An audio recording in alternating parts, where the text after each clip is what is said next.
Um, Thank you for joining the Bible study on this Tuesday night, April 25th. And we're going into another chapter, chapter 15 of the book of Revelation. Excuse me, chapter 16 of the book of Revelation. Last Tuesday, April 18th, we finished up chapter 15. And as you, Reverend Ariel, as you aware, it was the preview of the God's wrath on earth. It was John's vision of what was to come, what was to happen in Revelation chapter 16.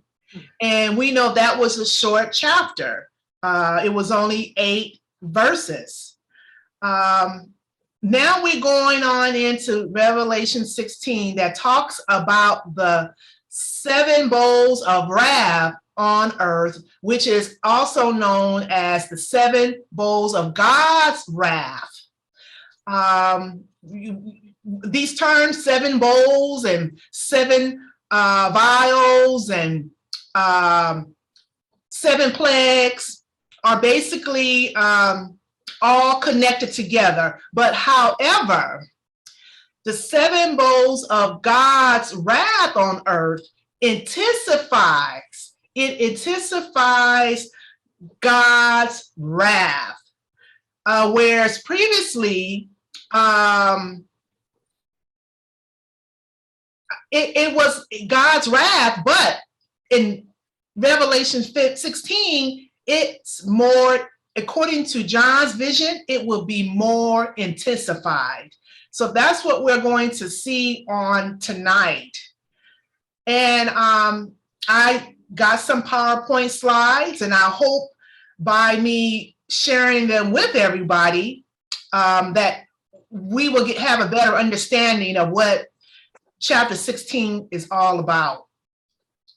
So the 7 bowls of God's wrath, come on. Okay, there it is. Signifies something. All 7 of them signifies God's wrath on the earth. For example, and these 7 bowls will be how would I want to put it? They will be poured out. That's the word. They will be poured out on the earth by the angels in heaven. For example, angel number 1 will pour out sores that will afflict those who have the mark of the beast on their forehead. And we will see that in Revelation chapter 16, verse 2. Angel number 2 will pour out God's wrath, and it will be turning the sea into blood. And in that sea, all the creatures of the sea will die. Angel number 3 will pour out the 3rd bowl, and it will be the rivers turning to blood. Revelation chapter 16, verse 4 through 7. Then angel number 4 will pour out bowl number 4, and it will be the mankind scorched by the sun. Now, what got me with this 4th bowl, it was showing that the people, they cursed God. They didn't repent of their sins, but they cursed God. So most time when someone is in pain and suffering and they think they're going to die, they will cry out and ask for forgiveness and repent of all of their sins. But we're going to see in Revelation chapter 16, verses 8 through 9, people who cursed God, literally cursed God. Bowl number 5. Angel number 5 pours out the beast's seat of government. Meaning that this is, if I'm not mistaken, this is the one where, okay, the government that the Antichrist had organized will be afflicted. And how they will be afflicted, we're going to see that on tonight in Revelation 16, 10 through 11. Then bowl number 7. This is where Armageddon, I don't know if any of you have ever heard of that term, but Armageddon, which is a war, will begin. It says the Euphrates is dried up, world armies gather to Armageddon. Now, the Euphrates, if I'm not mistaken, I believe that's a sea, right, Reverend Ariel? The Euphrates is a sea in the land of, I think in the land of, is it? Oh, like the Tigris and the Euphrates rivers. Yes. But the Euphrates is an ancient river. Yes. Yes. And then we go to bowl number 7. Now, this is where the earthquake will begin. Now, this is John's vision. We already having earthquakes right now in various places. So in Revelation 16, 17 through 21, the 7th bowl will be poured out in the form of a earthquake. Someone may ask, well, why is it that bowls are being used as an example in the book of Revelation? And as I stated this morning, one example will be when you have a bowl of cereal and you accidentally knock it over. What happens? Everything pours out, everything spills out all over on the counter, the floor, the table, what so have you. So the angels, let me go here. They will have these bowls, and what they're doing, they're preparing to pour out God's wrath onto the earth. Like if we take our trash, we may pour our trash out into a trash can. Well, this is how that's how God's wrath on the earth will be. His judgments will be poured out onto the earth.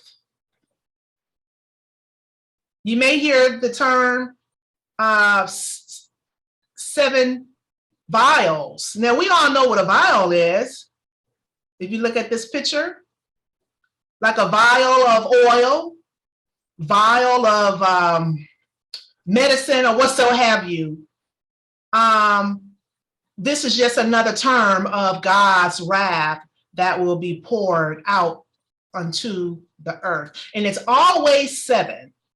7 bowls of God's judgment, 7 vials of God's judgment, and then also 7 plagues.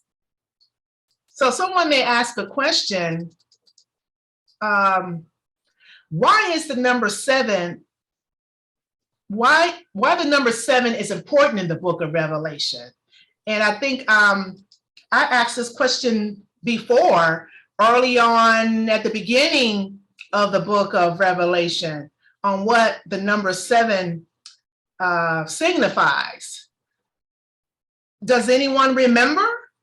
Or if not, you may not remember what I said, but maybe you already know what the number 7 represents.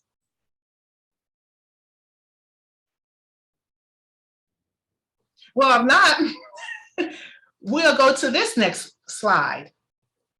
The number 7 is identified with completeness, perfection, something that has been finished. And we see that throughout the book of Revelations, how things have been completed.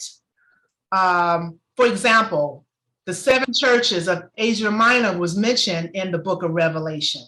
The 7 lampstands, the 7 spirits, 7 stars, 7 seals, 7 angels with trumpets. Now we are in the chapter that talks about the 7 bowls and vials of judgment.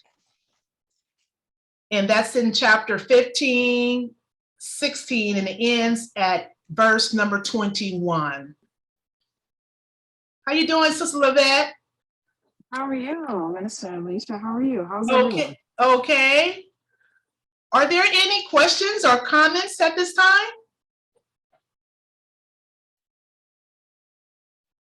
Before I go to this slide, let me go here for a second.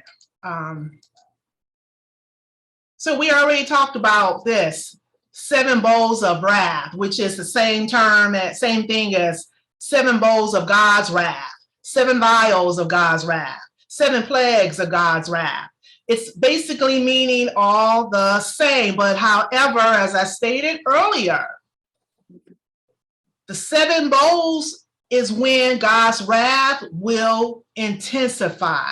It will be so intense until people literally will be cursing God, cursing him out. And we're going to see that tonight. First bowl represents the earth.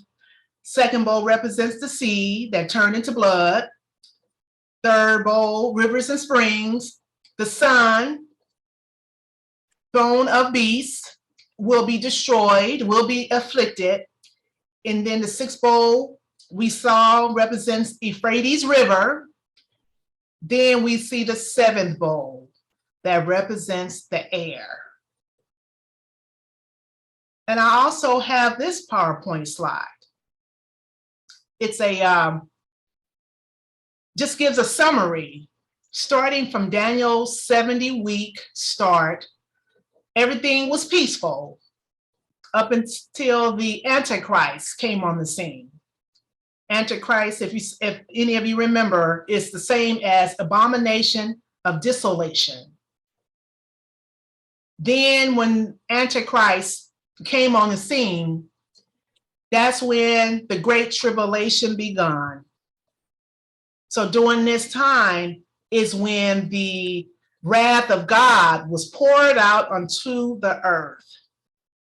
And if we look down here, malignant sores, sea of blood, fresh water is blood, intense heat, that was the sun that was bearing down on people, painful darkness, gathered for war, that was the Armageddon, planet self-destruct, that was the great earthquake.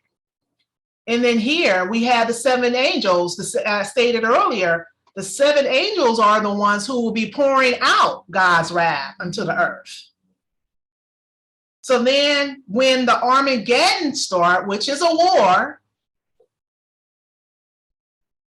when the 70th week ends is when Jesus will return. He's not going to return during the Great Tribulation period. He is going to, well, the rapture will occur, but he's only going to take the believers and leave those who did not believe in him. And then during that time, there will be people who foreheads will be marked with the sign of the Antichrist. And then Jesus will return again. And then we all know what's going to happen. All of these things are going to be a part. You know, well, this will be a part of the Great Tribulation, but then when that ends, Jesus will return. He's going to return back for all believers. And all non-believers, unfortunately, they're going to be cast into the lake of fire. Are there any questions or comments? I hope this is making sense. You said in all 9 believers? Yeah, all 9, all 9. Okay. Yeah. You said 9. I was gonna say what? That don't include me. The unsaved, I should have said. Because remember, we who are believers, according to John's vision, are not going to be a part of the Great Tribulation. Only those who have been marked with the beast on their forehead will suffer the Great Tribulation. we're going Right. to be delivered from it. We're not going to have to endure all the pain and suffering and the hardships. And Jesus even said that in Matthew 24, that we are going to be saved from it.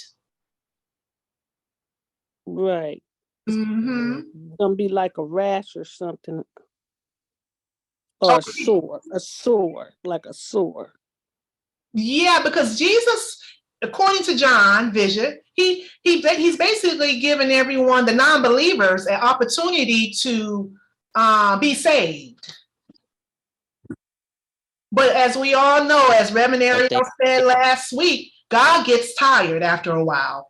The Lord gets tired, and he gets fed up.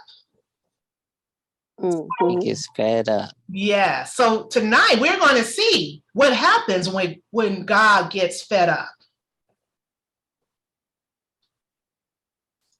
So what I did, I created this PowerPoint slide and put a bowl on the side. And I got my bowl of chips here. I didn't get no cereal, but the example that I used this morning in the email, hope everyone understood what I was getting at, to give a visual of what happened when God pours his wrath on the earth. You know, he's going to pour it like we pour water in the sink or something, or when our children accidentally pour something on the floor. You know, just I think that's the best way to describe it. So we already talked about the first bowl, and what I wanted to say was there is some connection between the book of Revelation and the book of Exodus. And I wish I had Chenier and Barry here because they could have read some of these scriptures in Exodus. But if some of you would like to get these scriptures, we can see the correlation between the two books, you know, Revelation and Exodus, because the plagues that God placed on the Egyptians, we're going to see it again in Revelation chapter 16. But this time, the plagues are going to be poured on all non-believers. So we see bowl number 2, bowl number 3, 4, 5, all have something in common with the book of Exodus. And I just thought that this was awesome. When I was doing my studying, I realized and saw this, and I said, okay, I have to point this out, that what happened in the Old Testament days is again being revealed in Revelation. Isn't that something? So we have 11 verses. Verses 1 through 11. That will be part 1. And next week, we could probably finish up on part 2 of Revelation 16, 12 through 21. So I can start off with reading verses 1 and 2, or would someone else like to start off?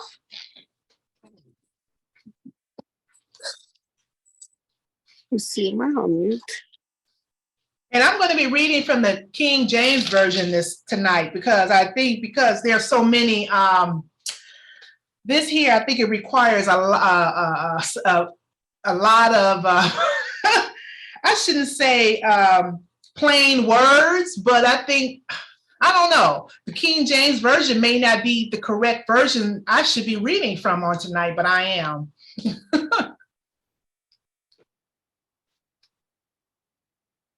So I can begin.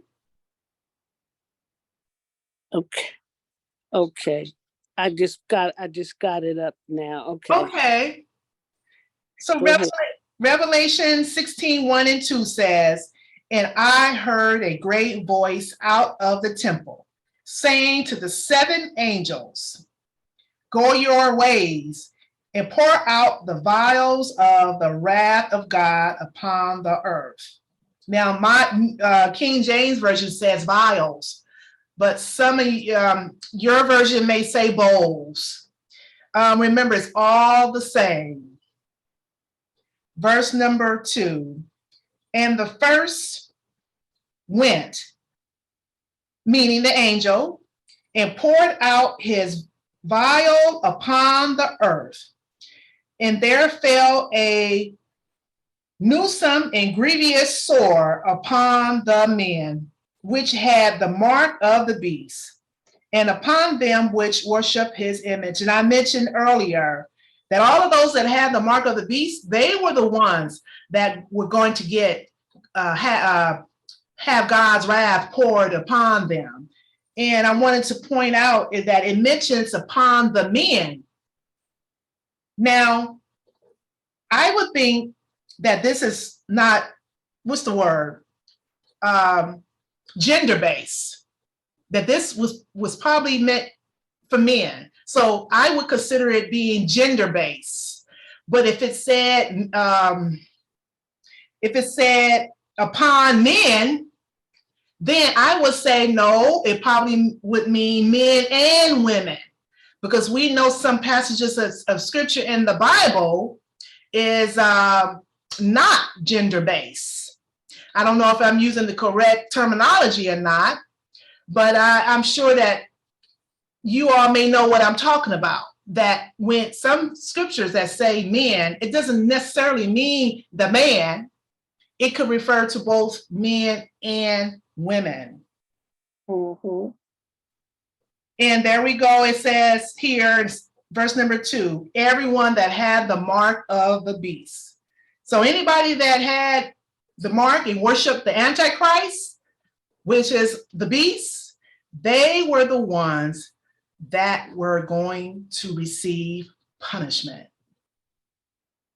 And I can go to Exodus chapter 9 and read, well,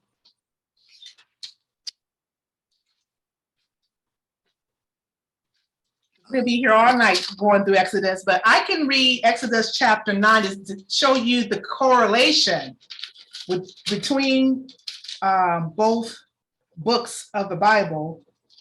Chapter 9, verses 8 through 12, and it reads, and the Lord said unto Moses and unto Aaron, take to you handfuls of ashes of the furnace, and let Moses sprinkle it toward the heaven in the sight of Pharaoh. And it shall become small dust in all the land of Egypt.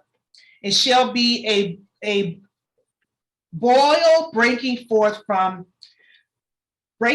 with blains upon man, oh my God, and upon beasts throughout all the land of Egypt. And they took ashes of the furnace and stood before Pharaoh, and Moses sprinkled it up toward heaven, and it became a boil breaking forth, and blains upon man and upon beasts. And the musicians could not stand before Moses because of the boils, for the boil was upon the musicians and upon all the Egyptians. And the Lord hardened the heart of Pharaoh, and he hearkened not unto them, as the Lord had spoken unto Moses. So we know what happened to Pharaoh, and he would let the people go as instructed. So as a result, God poured out his wrath on Pharaoh. And Pharaoh knew that he was being punished for not following God's directions and following him, actually. Here we go again in the book of Revelations, where the people who worship the Antichrist suffer the consequences. So do we see the correlation between the two books of the Bible?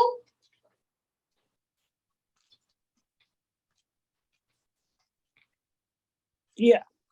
Yeah. What happened back in the Old Testament days was being revealed again in the book of Revelation. Well, I am done. Would anyone like to read Revelation chapter 3? I'll read it Okay, thank you. from the King James Version. And the second angel poured out his vial upon the sea, and it became as the blood of a dead man, and every living soul died in the sea. So don't we see that again? See again what happened? Because we know what happened in the book of Exodus. I don't know if you all, let me show you this picture because that was part of the PowerPoint slide. It's just a very, you can expound on that. No, I can't. No. It's just, I mean, it's clear the way, it's written. It's just, it's not, it's the old King James Version, but it don't sound all that Hebrew and Greek way. You know what I mean? Yeah. Yeah, because I was trying to figure out. It's like a new version or something, because it don't say thee or thou or anything like that. Yeah. Thank you. And do you see how when this second bowl was poured out, how everything in the sea died? Yeah. Everything, and I can imagine there was all type of fishes and fishes and probably sharks and seaweed too. Yes. They have trees and flowers and things under right. That's right. And I'm sure there were whales and sea lions, everything probably in that sea died. According to John's vision, he's saying this is what will happen. And then, we probably don't have time to go over to show the correlation in the book of Exodus, but that did happen. The sea did turn to blood in Exodus chapter 7, 14 through 24. What I can do, I can send a copy of this to everyone on tonight. And matter of fact, I can send all of the PowerPoint slides that I went over out to everyone when I'm done with Bible study. And you may want to go back and read some of these scriptures in the book of Exodus. Okay.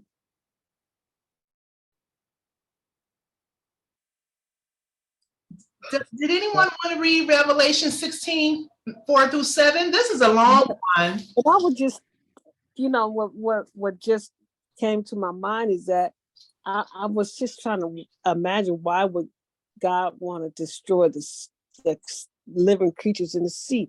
And it occurred to me, maybe because he wanted to starve the people, so they wouldn't have nothing to eat. Right. But that's a good, that's a good, I like that, I like that, because back then I'm sure people ate more fish, ate more food out of the sea than anything else. Well, protein and fruits and vegetables. I can imagine that. He wanted them to be fishermen. Right. Yes. So that would just occur to me. Thank you. I like the way you think, because I didn't think on that level. All I was thinking is the fact that God was pouring out his wrath on the whole entire earth, according to John's vision. And I never thought about, well, why would he pour his wrath out on the sea and turn the sea red, blood, and kill everything? But you have a very good, valid point. And a lot of it has to do with the fact that the people had worshiped the Antichrist. And God got fed up, as Reverend Ariel said on last week. God got fed up. And, and we're going to see at the end of this chapter how the last wrath of God was a major earthquake. That's John's vision, that it would be a major earthquake. We've had major earthquakes. In 1989 was the last major earthquake we had here in California. But Antioch have had small earthquakes within the last couple of weeks, and I didn't feel any of them. Yeah, I didn't feel any of them. So God is getting fed up. And now we, not to get off subject, we having issues with mosquitoes. The mosquitoes is just they just flying all over the place. And it's so bad until I had to call Terminex to come out and do service. And because they just flying all out in front of my house. And well, my daughter's having a problem. She live out there in Antioch with moths. It's like moths, like everywhere. I mean, they fly around like you have moths fly. And and some areas are worse than others. I think I got it worse because I'm near the Delta. So anytime there's standing water, that's where they're going to breed. Because I don't have any standing water anywhere around my house, my property. So it's just crazy. It is just crazy. I was killing one at 3:00 in the morning on the other night. What was it again? The mosquito. Oh. Oh yeah. Oh yeah. Yeah. Ooh. Yeah. The next verses is Revelation chapter 16, 4-7. Would anyone like to read that? Revelation 16, 4-7. Yes. Okay, I'll read it. I'm coming from the NIV. 16, 4-7. The third angel poured out his bowl on the rivers and springs of water. They became flood. Then I heard an angel who was in charge of the waters. Holy One, the way you judge is fair. You are the God who is and who was. Those who worship the beast have poured out flood. They have poured out the life bloods of your holy people and your prophets. So you have given blood to drink to those who worship the beast. That's exactly what they should get. Okay. Thanks. Right. So do you see, Sister Levette, how this angel, the third angel, was in agreement with what God was doing? Because this was God pouring out his wrath, not Jesus. It was not Jesus pouring out the wrath, but it was God. So the angels were in agreement that the people deserved the punishment. Yeah, we don't even know how many saints or how many of the Lord's prophets these people have murdered or caused to go astray, and people that have been hurt by these people that just will blaspheme God and want to be in agreement with this beast. Right. If they want to be in agreement with the beast, they could do anything. Right. I mean, not anything good, but I'm talking in terms of evil. Right. Because if you notice, like in Memphis, Tennessee, there are people that if you just sit in your car, they'll come to your car with a gun and shoot you in cold blood. Right. And I for some reason, I just have this belief that they have sold their souls to the devil, or they something to do with the beast or somebody that would just kill somebody for no reason. Right. Don't even know you. Right. Did that just recently happen? That happens like every day. Really? That's a daily occurrence. Which part of Memphis? But which Well, part? I wouldn't say that it's restricted to one particular part, Uh-huh. but in Memphis, somebody will carjack you and kill you. They Mm. killed a woman, a reverend. They killed a woman Oh, minister. yeah. Mm, mm, Yeah, That. that some other my minister friends knew in Memphis, Yeah, I heard and about she that. didn't do anything to him. Yeah, Yeah. and they just killed anybody. They killed uh some rappers and Mhm. some of their families. Right. They just kill anybody. Yeah. If you have something that looks nice, if you just hanging around or just Mhm. somewhere in the wrong place at the wrong time, they'll kill mm, you. Right. mm, mm. Yeah. Yeah, at the church that I was at 2 Sundays ago, they killed one of the church members' nephews because they Oh, wanted his car. oh my God. Mm. So it happened. Ugh. Yeah. Yeah, it's But you know, bad. that's not really Mm-hmm. out of the ordinary because it's been happening. Yes. It's been happening. Some people are murderers. Uh-huh. Yeah. Mhm. Yeah. And it's a spirit of evil. It's a Mm-hmm. spirit of murder. Yeah. A spirit of homicide. Yeah. They be mixing all them drugs that Right. make people do Yeah, act, and they take drugs act and before do a they do. certain way. That's right. So they Yeah. people who've never been violent before, they get a hold of these drugs, and That's right. we all know that drugs are mind altering, Uh-huh. but they can Yes, they these carry a drugs now, spirit. they can hit a specific part of your brain to Right. make where you can't They think make straight. you All you want to think about Yeah. is evil. That's right. Yeah. And then And trying to figure out you're gonna get you Mhm. you gotta figure out they wanna try to figure out a way to get their next hit. That's uh-huh. when the murder come in and the robbing and the stealing, and that is just sad. Or they might just be mad because And they it's just couldn't get their sin. next fix. Yes. They couldn't, Yes, and and they they just need a acting next out. fix. That make them want to kill somebody. That's right. Yeah.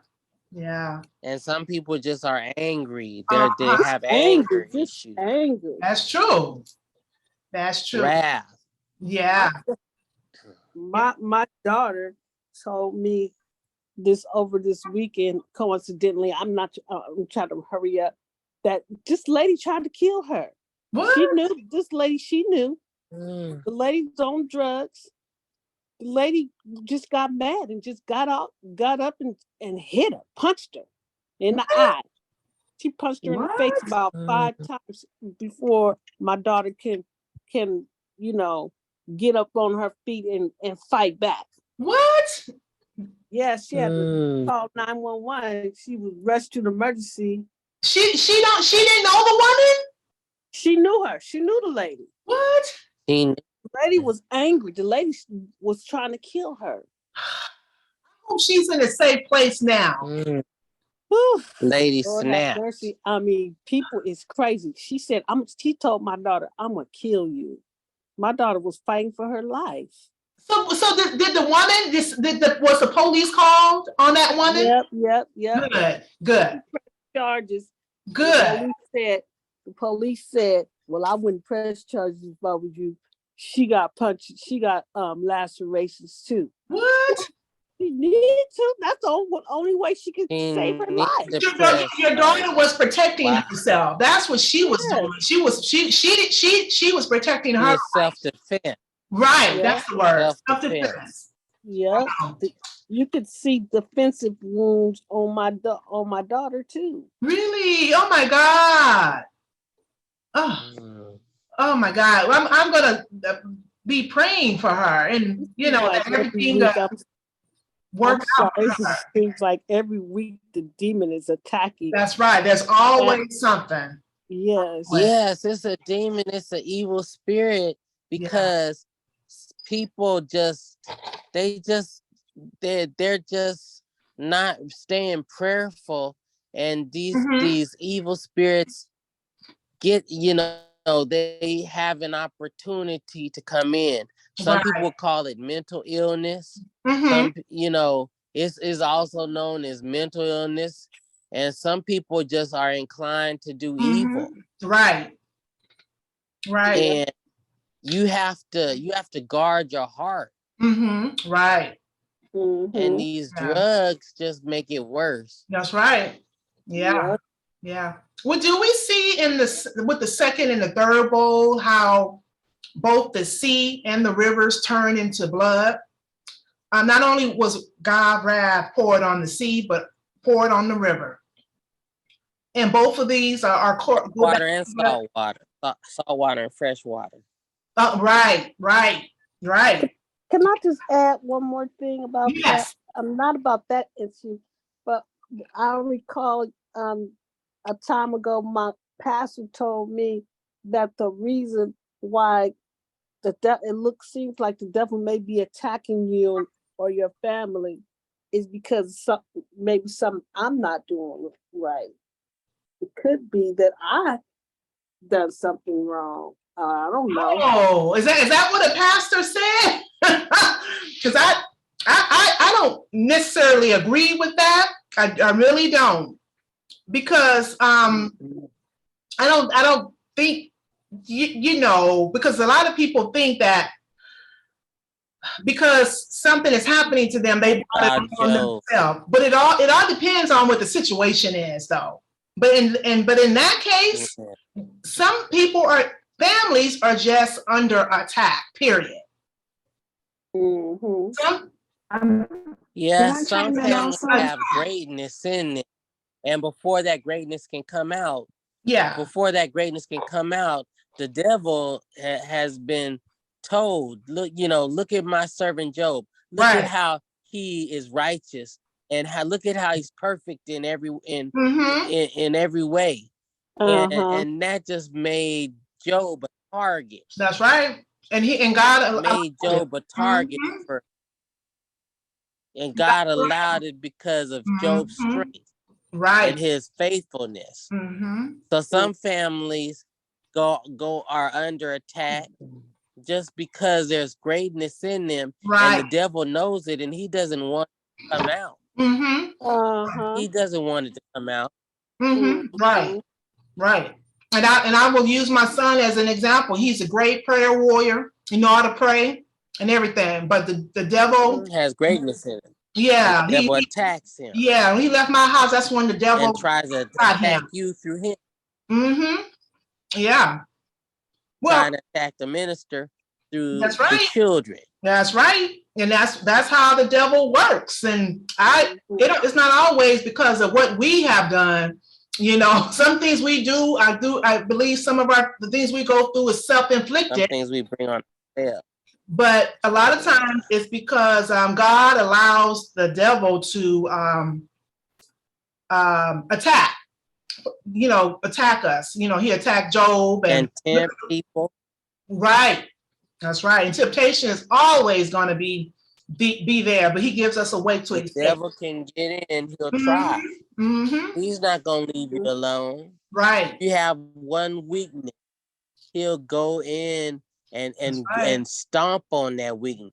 Right. Get that pin and prick on that weakness right where it's sore. Right. Would someone like to read Revelation chapter 16, 8-9? And we almost done. I'll read it. Okay, thank you. Revelation 16, 8-9. And the fourth angel poured out his vial upon the sun, and power was given unto him to scorch men with fire. And men were scorched with great heat, and blasphemed the name of God, which hath power over these plagues. And they repented not to give him glory. So it's like these people, these men that had this mark of the beast, they wouldn't give God glory. They wouldn't give God the praise. Right. They wouldn't bow down to the King of Kings, the Lord of Lords. They wouldn't bow down to the God, their Father. Instead, they would rather suffer and just be hard-hearted and Right. blaspheme the Lord. Mhm. Oh, so you're gonna scorch me. I'm gonna blast, so and so and this and that. Mm-hmm. And And that's there's exactly what no they did. there's no repentance. Uh-huh. They don't want to repent. They Right. don't want to tell the Lord, well, I'm sorry for the sin I've committed. Would you please forgive me, Mhm. Lord? Right. Lord, please forgive. No, they're hard-hearted. They don't want to give God the glory and give God the praise that he deserves. Right. They're just gonna go to hell. That's And right. some people are just so rejecting of God Mm-hmm. that God has no choice. Right. And you would think I that mean, they would if have you been go asking out of God your for way to mercy. reject God, Because I would think they would mhm. be asking If God. you go out of your way to reject God, he'll Right. reject you. I That's mean, you right. give him no choice. Yeah. And Mhm. most times when we in pain and suffering, we ask God to help us. We ask God if they just give us another chance, we're gonna do what He had told us to do. We're Even the gonna do people the who right say thing. they don't believe, That's right. And they go back to doing the same thing they even were those doing people that before. Yeah. Would someone like to read verses 10 and 11? And we're done. I'll read. It's 10 and 11. Uh-huh. Oh, okay. I'll read 10 and 11. And the fifth angel poured out his vial upon the seat of the beast, Mhm. and his kingdom was full of darkness, and they gnawed their tongues for pain, and blasphemed the God of heaven because of their pains and their sores, and repented not of their deeds. And these are all the people that had the mark of the beast. And after all that pain and suffering and that torture and the wrath of God being poured out, they still would not repent. they were lost. Yes. They're just lost. Yes. And they won't repent to get found. That's right. And that we got people like that today, no matter what church they attend, if they attend church, or no matter what we do as Christians, no matter what we say to them, no matter how much we go out and share the gospel with them, some people are just not going to turn their lives over to Christ. They're just not going to accept the Lord as their Savior. Yeah, they're just not going to turn their lives, be saved. them. I've heard people say, I'm going to get you saved today. No, we can't get anybody saved, but we can lead people to salvation. Yeah, But we can't job. save nobody. But to accept him. Yeah, we can lead people to Jesus. And I used to go out with a group over to West Oakland to feed the homeless people. We would go every Saturday. We would go in the roughest neighborhood in Oakland, and the lady will say, I'm gonna get you saved today. So one lady, another sister, she's deceased now, she said, you can't get nobody saved. You need to stop telling people that. And it's true. We can't save nobody. Mm-hmm. All we can do is we don't have the power to save anybody. Right. Because we don't have heaven to put them in. That's right. That's right. But we can tell them what they need to do to be saved. Right. Yeah. Yes. We can lead them to Christ. Right. But they've got to accept Christ for their own selves. That's right. Yes. Are there any questions or comments on this lesson today? Revelation 16, 1 through 11, which was the first part, and we are going